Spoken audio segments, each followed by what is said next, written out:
Halo, selamat malam. Perkenalkan, nama saya Muhammad Fadri Wiratama. Saya mahasiswa di Universitas Nusa Cendana, Fakultas Ilmu Politik.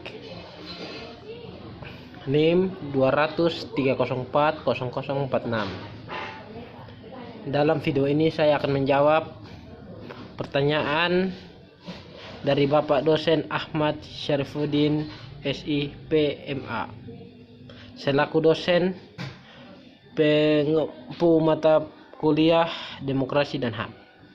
Baik, sejarah hak asasi manusia berasal dari teori hak kodrati atau natural right.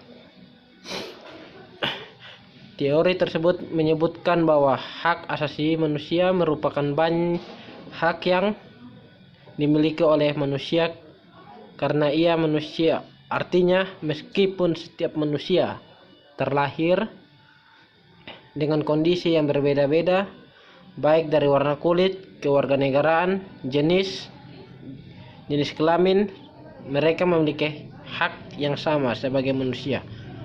Begitupun sebaliknya. Sejahat apapun manusia, mereka tetap memiliki hak yang sama sebagai manusia. Salah satu tokoh yang mengemukakan teori kodrati yaitu John Locke. Ia mengatakan bahwa manusia dikaruniai oleh alam hak untuk hidup, hak kepemilikan dan kebebasan yang tidak bisa rampas oleh siapapun, termasuk oleh negara. 2. Sejarah HAM dan hak asasi manusia. Berawal dari dunia barat atau Eropa, seseorang filsuf Inggris pada abad ke-17,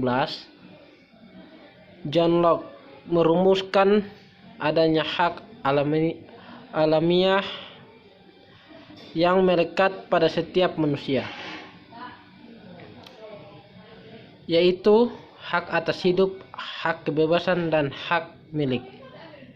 Pada masa itu hak masih terbatas pada bidang sipil dan bidang politik. 1. Makna Karta. Piagam perjanjian antara Raja John dari Inggris dengan para bangsawan adalah pemberian jaminan beberapa hak oleh raja kepada para bangsawan beserta keturunannya. 2. Revolusi Amerika pada tahun 1776. Piagam perjanjian antara Raja John Perang kemerdekaan rakyat Amerika Serikat saat melawan penjajahan Inggris disebut Revolusi Amerika, dan Amerika Serikat menjadi negara merdeka pada tanggal 4 Juli 1776 merupakan hasil dari revolusi itu. 3. Revolusi Prancis 1789. Revolusi Prancis adalah bentuk perlawanan rakyat Prancis kepada rajanya sendiri yang telah bertindak sewenang-wenang dengan absolut. Dalam perkembangannya, pemahaman mengenai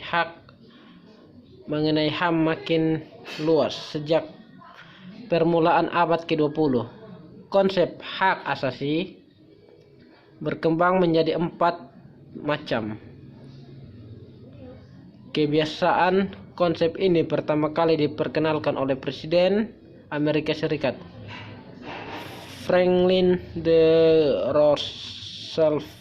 Keempat macam kebebasan itu meliputi: A. Kebebasan untuk beragama, B. Kebebasan untuk berbicara dan berpendapat, C. Kebebasan dari kemelaratan, D.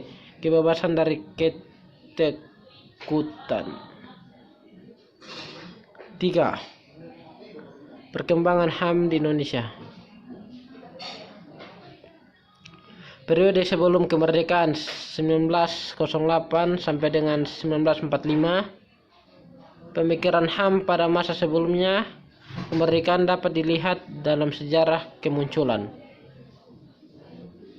organisasi Pergerakan Nasional Budi Utomo 1908, Serikat Islam 1911, Independent Parties 1912, Penghimpunan Indonesia 1925, Partai Nasional Indonesia 1927. Lahirnya pergerakan-pergerakan yang menjunjung berdirinya HAM seperti ini tak lepas dari pelanggaran HAM yang dilakukan oleh penguasa penjajah dalam sejarah pemikiran HAM.